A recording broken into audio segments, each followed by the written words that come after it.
Faith-Forward Media, this is Healthcare Musings. I'm Dr. Hashem Hasabala. Welcome to Healthcare Musings, everybody. Happy to have you with me. I am delighted to have Dr. Safwan Halabi on the show. He is a assistant professor of radiology, of pediatric radiology at Lurie Children's Hospital here in Chicago. He's also a clinical informatics expert, and he is an expert with the with the Radiological Society of North America with respect to clinical informatics. Why I wanted him on the show, because even though I'm not necessarily, I don't work in pediatric critical care medicine, and he is, as far as I'm concerned, a subject matter expert with respect to AI and AI in medicine and AI in radiology. And I also want to just talk about, he's at the end of the day, he is an expert in radiology, and to talk about things, how we as clinicians, practicing clinicians, can work better with radiologists. So welcome, Dr. Halabi. So happy to have you on Healthcare Musings. Thank you so much, Hisham. I'm really delighted to be here. Oh, the honor is mine. So let me ask straight out. Are you looking for another job because AI took your job away? Have No, you I started think collecting unemployment? Or? that's a great question. I think many people have predicted that radiologists would not have a job here in the near future, or at least 2025. But I can say with confidence that AI has been augmenting the way that we function and is actually providing a lot more data that we have to sift through as subject matter experts or subspecialized in whatever pediatrics or even different types of imaging to make sure that the AI is actually accurate. And we've seen that even with just general our large language models and things like that. We can't fully trust them, and we do see a lot of hallucinations that the AI is generating. So define what hallucinations mean for those who are not as familiar with that term with respect to AI. Is like, are the AIs on drugs or something? Explain what that means. So the artificial intelligence is obviously taking in information to synthesize, something that you prompt it to spit out.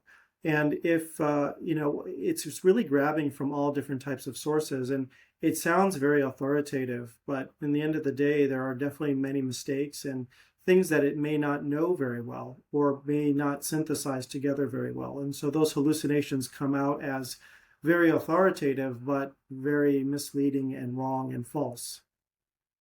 Because it can't say I don't know. It just makes things up Yeah, it if it has can't to find give it. you something, right? And it won't say that I don't know, and it will give you an answer, and it will provide you with something that sounds very legitimate. But when you peel away the layers, there's definitely some fallacies and some misinformation.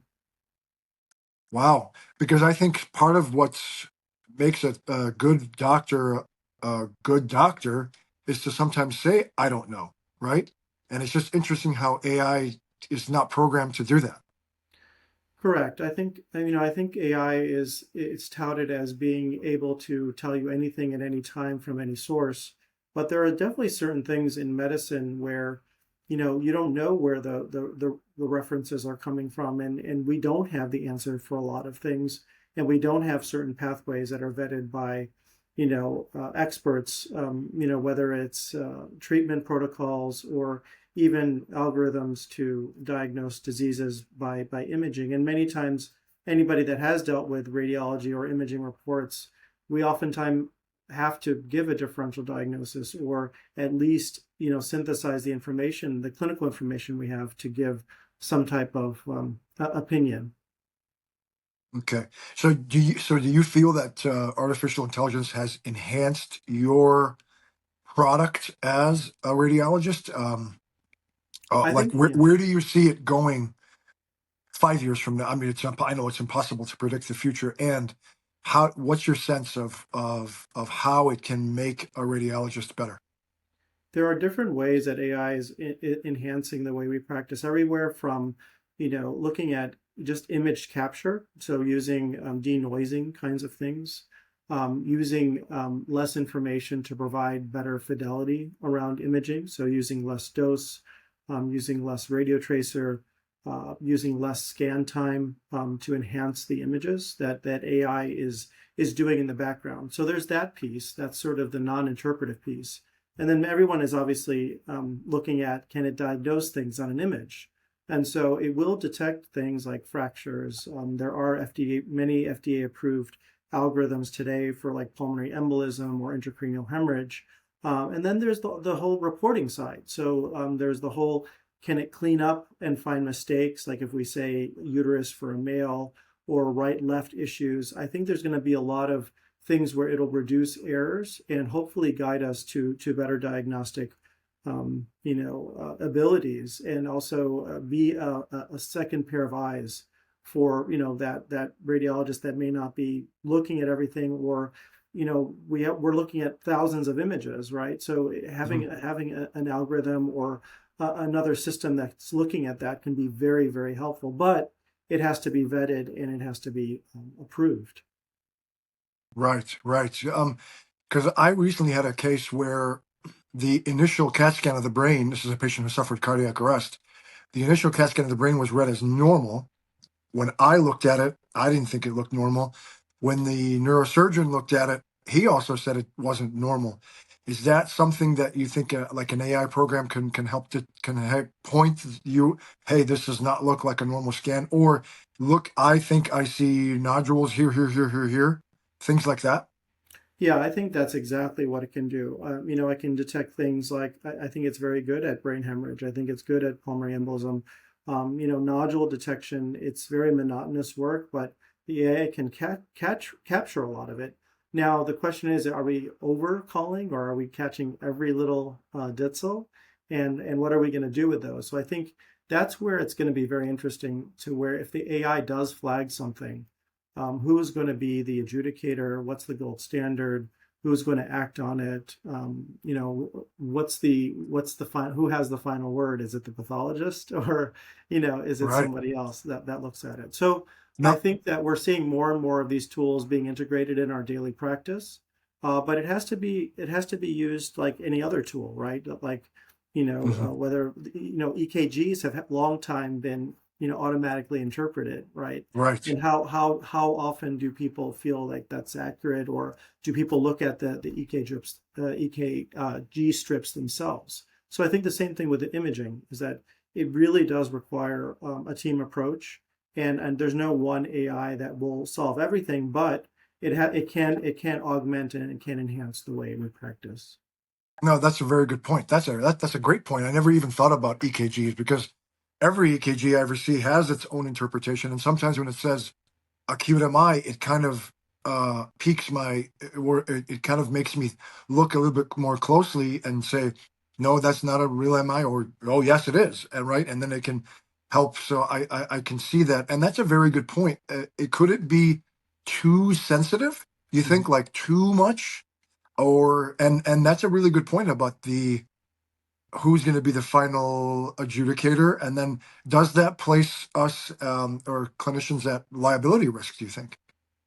I think it does. I think at the end of the day, it is the provider that's going to be liable.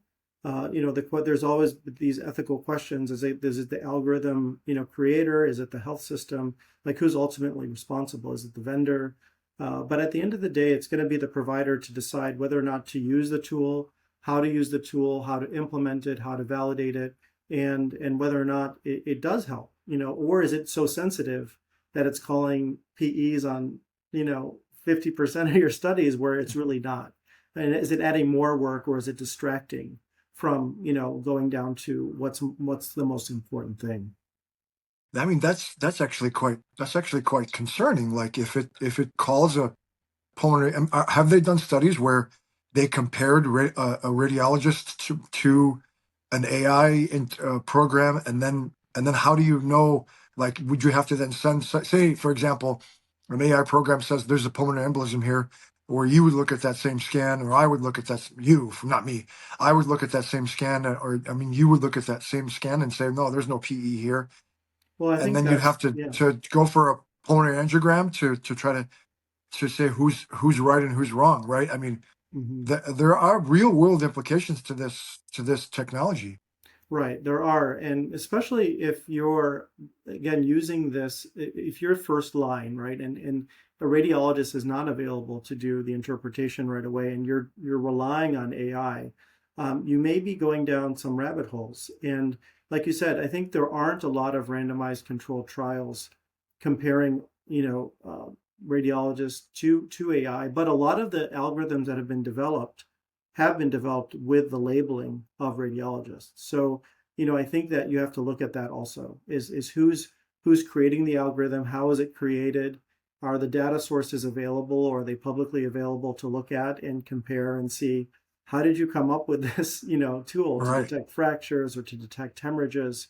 And then to see like, well, yeah, and then what's the ground truth? Like, is a pulmonary angiogram going to be ultimately what's needed to prove that there really truly is a PE? But I think those are all the amazing questions that come out of this, and I think that's why, to answer your initial question, are we out of a job? I don't think so. I think there's going to be a lot of vetting and a lot of back and forth and iterations on these tools here in the short term. Yeah, yeah. I mean, just in our conversation, it kind of makes me concerned because if you don't have, you don't have a radiologist, and the AI program says, I think there's a PE here, and you start someone in anticoagulation Right, exactly. empirically, and then they develop a bleeding complication, and then it turns out that they're wrong. Like, I don't know. That's kind of that's kind of frightening. It's just as scary as when a radiologist misses a lung nodule, right? And then the person develops lung cancer 2 years later, or misses an intracranial hemorrhage, and they start someone on heparin, and then that gets all those kind of things. It's I don't. I think it raises a lot of concerns in my mind. It does. And the other question is once we have these algorithms, will we run prior imaging through these algorithms to detect those nodules? Or if I had a scan, like would I want AI to take another look at it and see if there's something wrong? And then also, yeah, we're worried about sort of autonomous or immediate diagnosis from an AI in the ED setting. Like you're sort of pigeonholed to act on it if you don't have another opinion, right? So Right. I think that gets into very tricky territory, and how do you know when to pull the trigger on to treat or not? Yeah. I think that needs to be.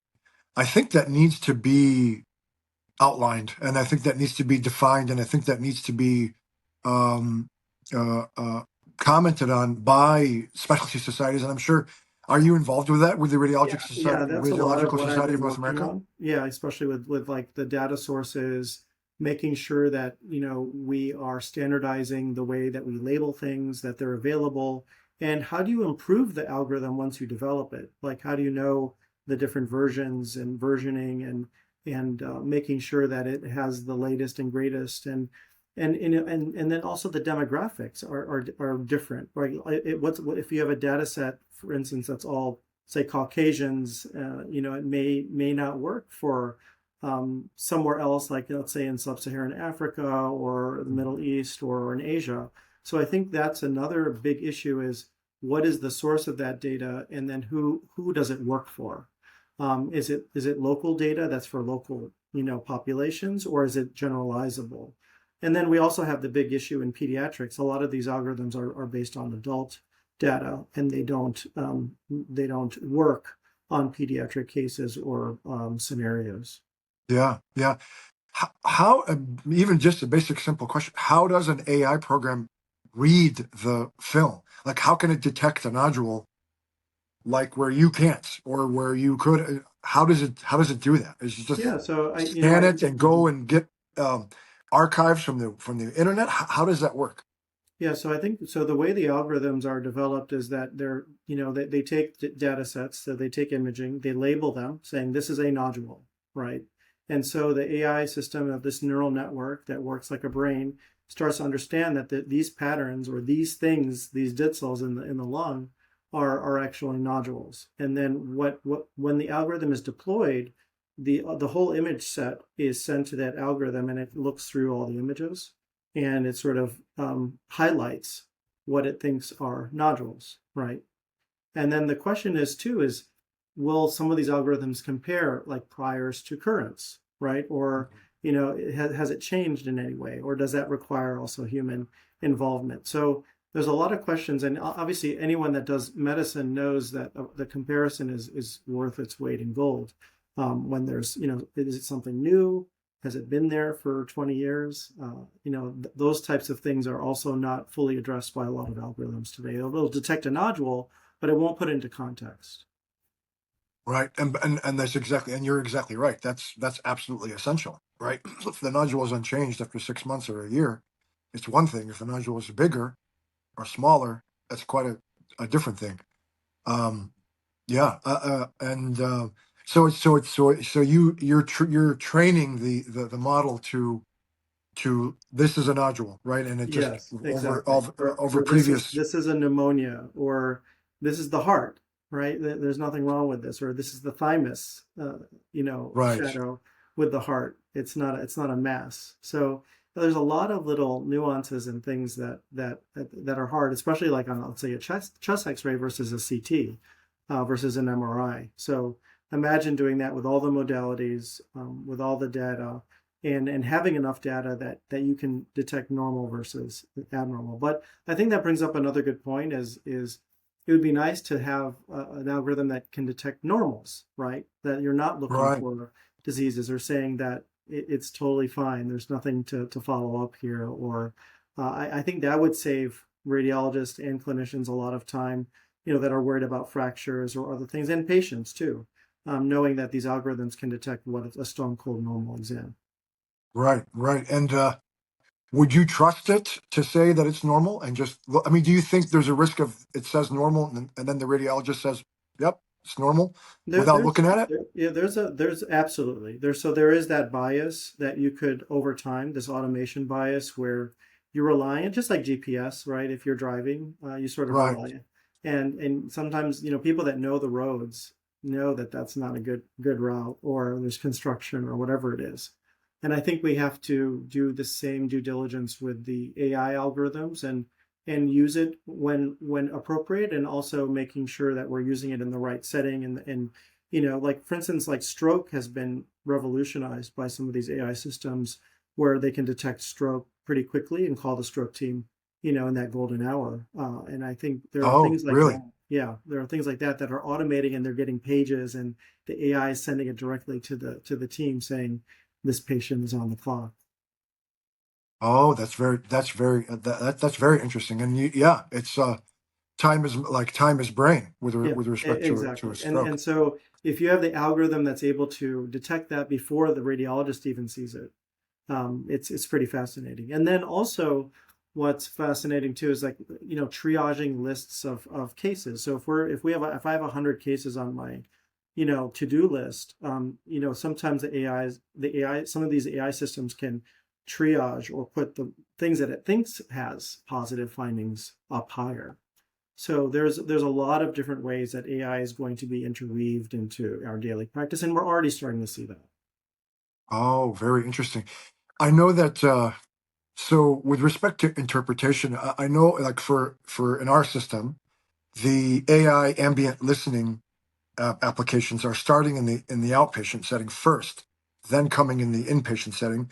I'm using an application when I write my appeal letters that I just talk to it and it generates the letter. It's amazing. It's a game changer from my perspective, Mhm. um, because but I'm talking to it and I'm telling it what to say, and I refused. Like I'm a writer and I write newsletters and blog posts and everything. I refuse to have AI write for me. I won't do it. I don't think I'll ever have AI write it for me. Even though one time I had AI rewrite LinkedIn posts and I was pretty impressed by how well it did. I still will. I don't think I'll ever let an AI program write something for me, write an article for me, even it's in my own style. I like to do that. I want to do that. Is that coming, the interpretive part of AI? Is that coming where it'll generate a template for you that you can obviously fix it and make it your own, or is that still out there? That's still more to come there.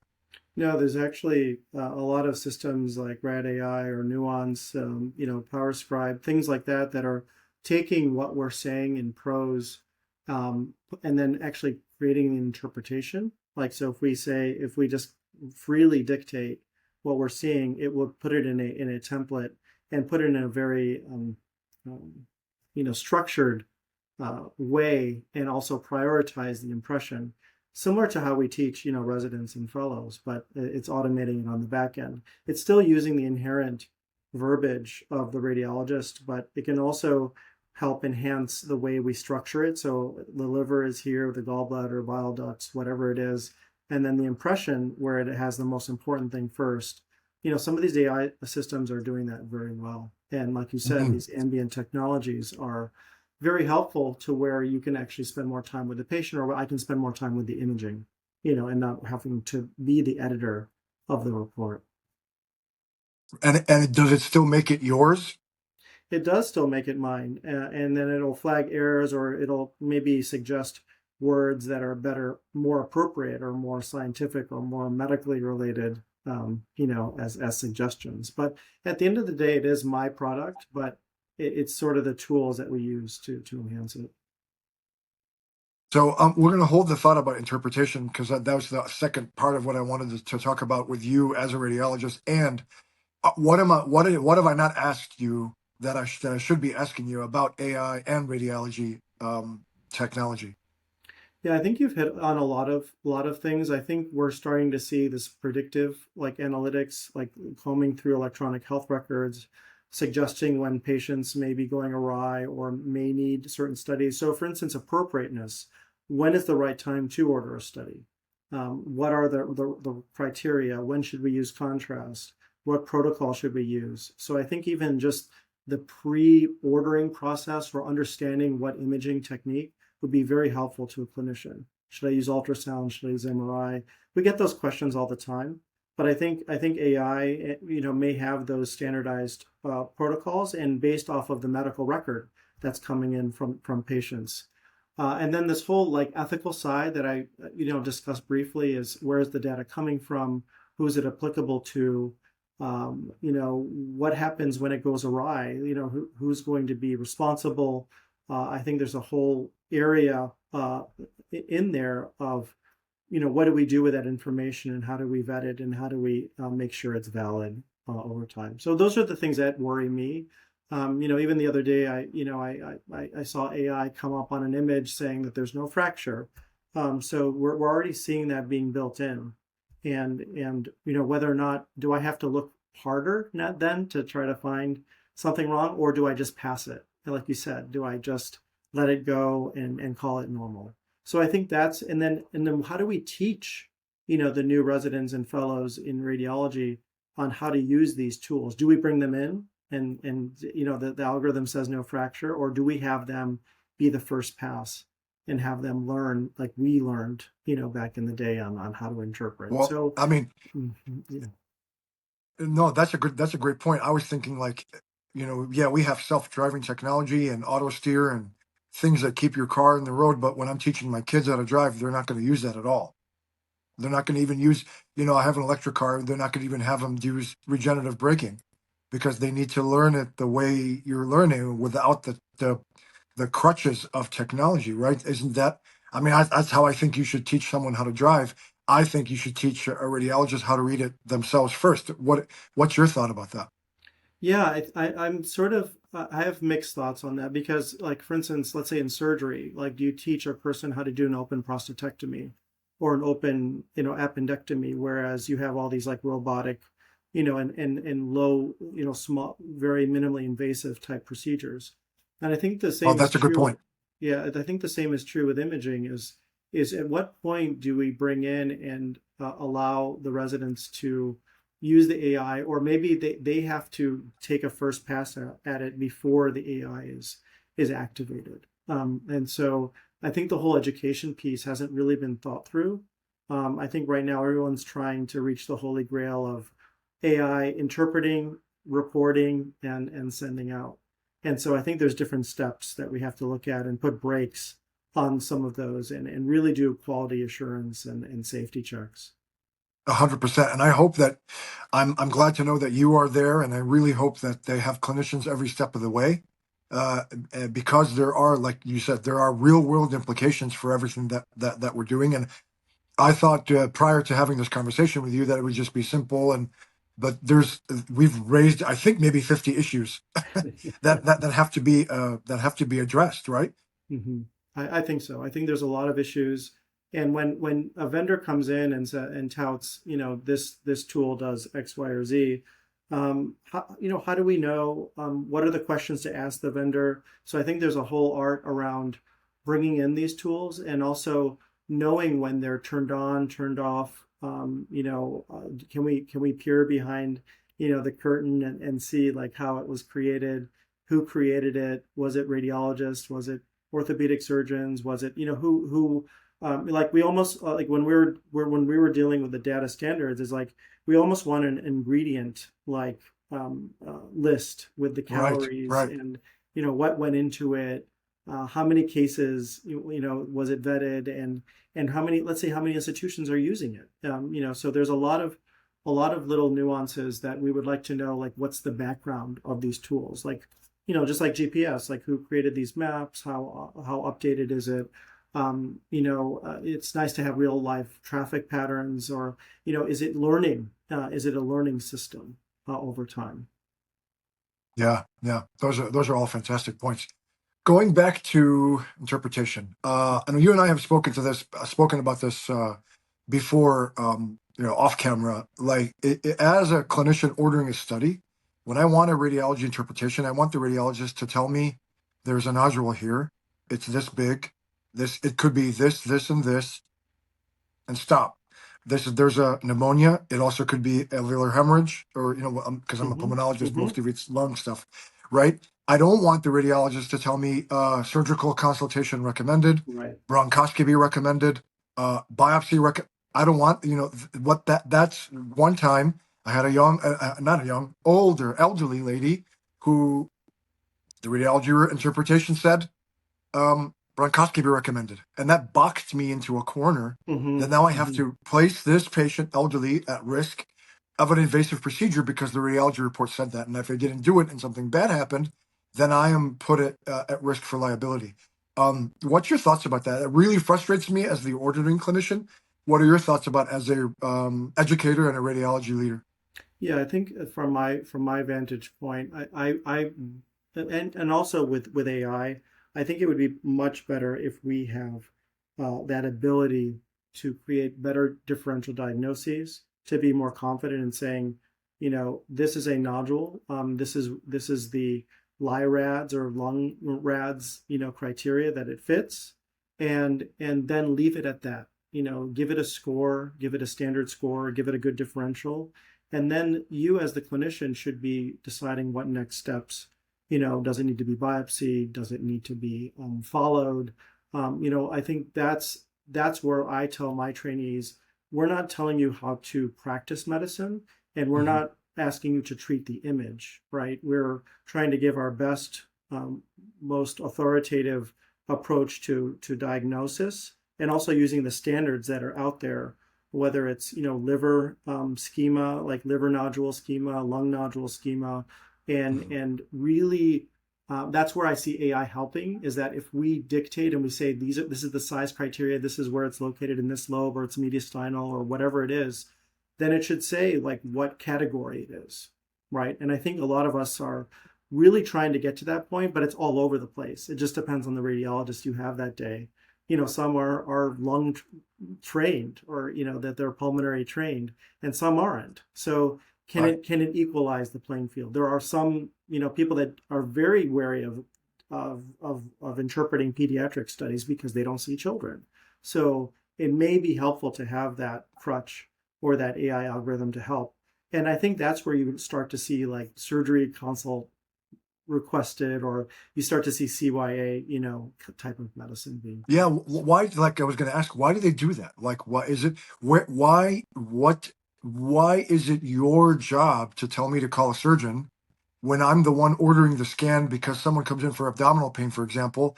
I'm worried about a perforated viscus. I ordered a CAT scan of the abdomen or an upright KUB. I see free air. I'm the one that has to make the next step. The radiologist tells me there's free air under the diaphragm, or the CAT scan, there's free air here, and it looks like there's a perforated duodenal ulcer. stop.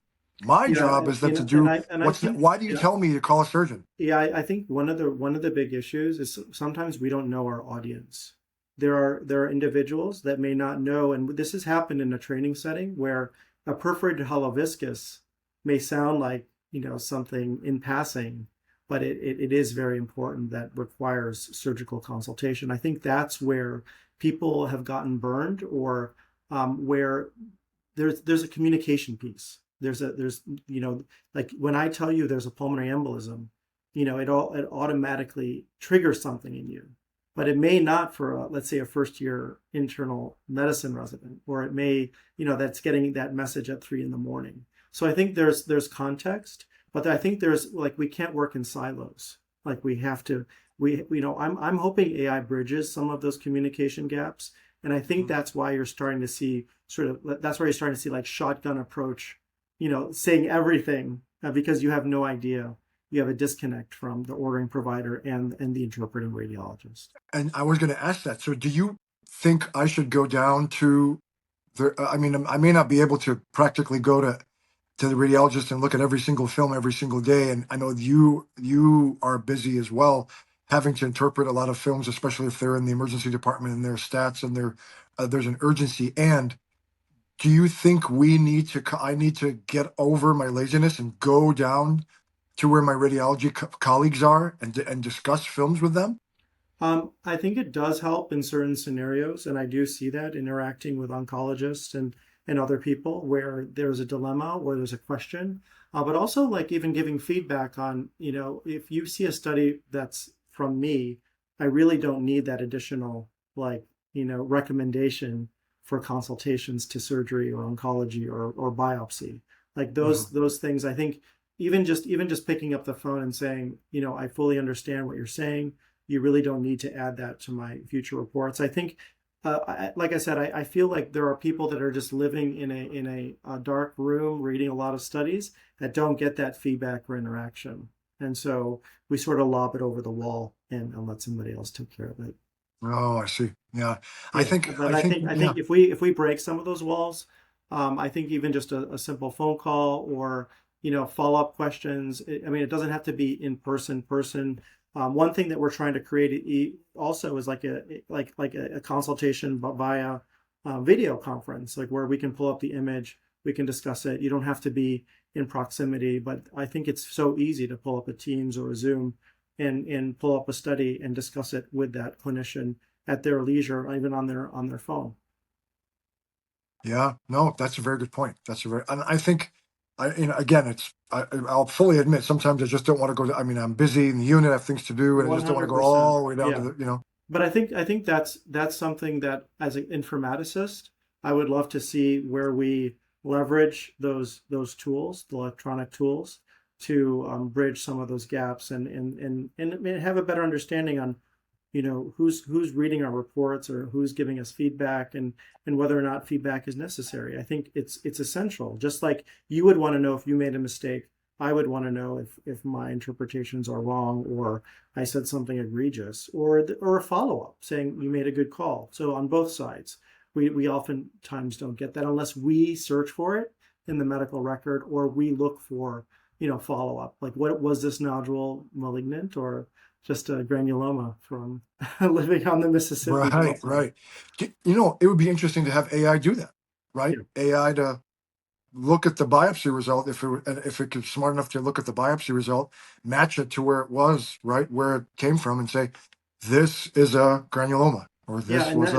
and this is the beauty of AI is that people are looking at, let's say, brain tumors and feeding it what the pathological diagnosis is, so that once the AI sees that type of tumor again or that location or has those imaging characteristics, it can actually say this is a GBM, this subtype.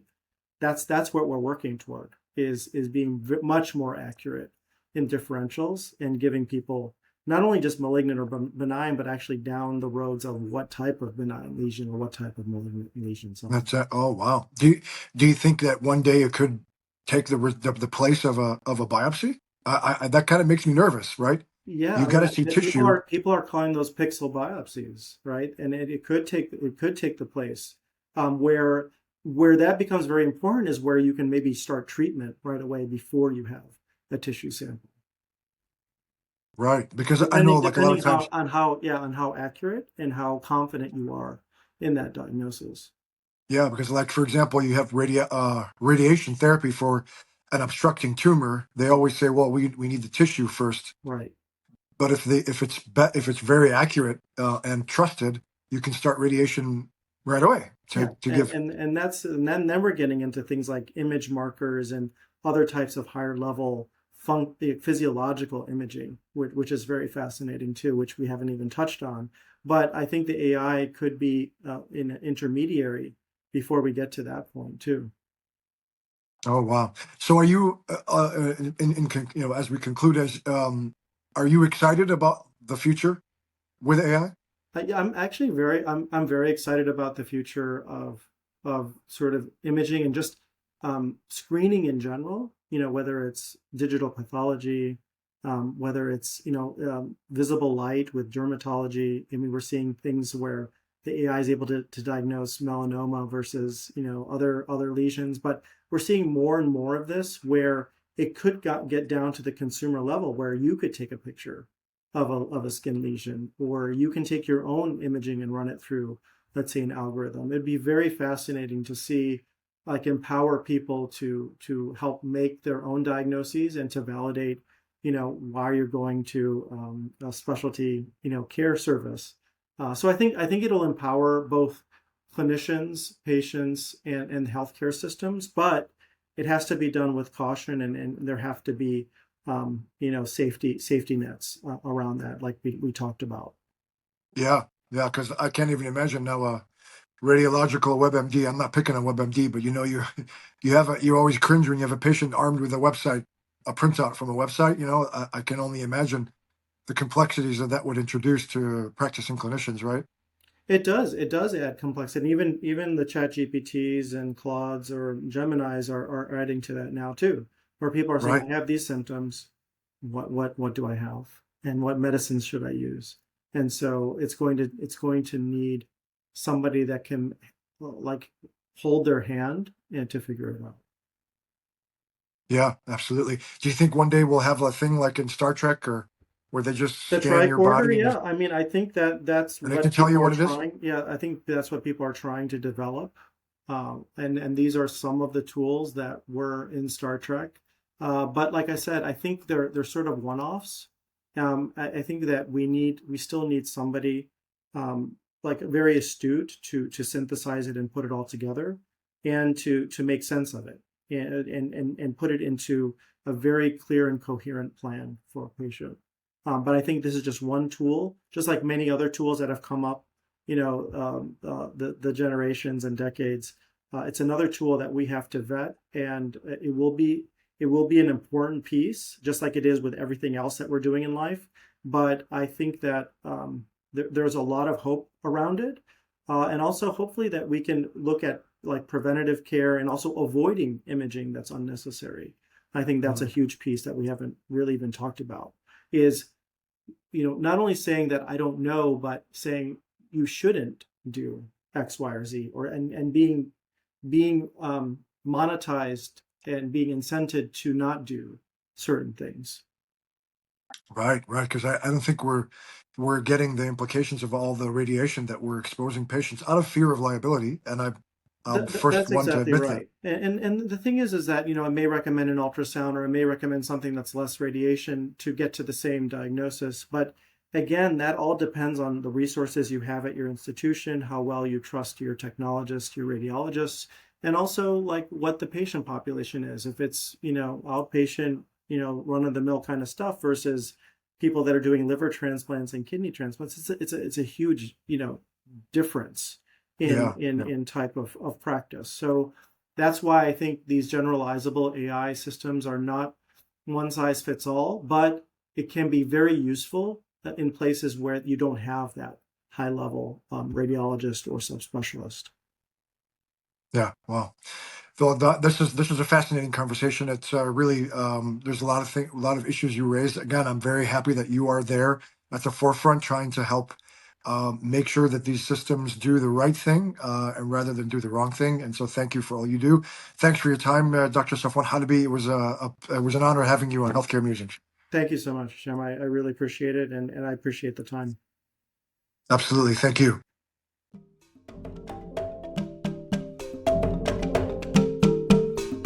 Thank you for listening. Sign up at healthcaremusings.com to get every episode delivered directly to your email. And please don't forget to leave a 5-star review. Thank you so much.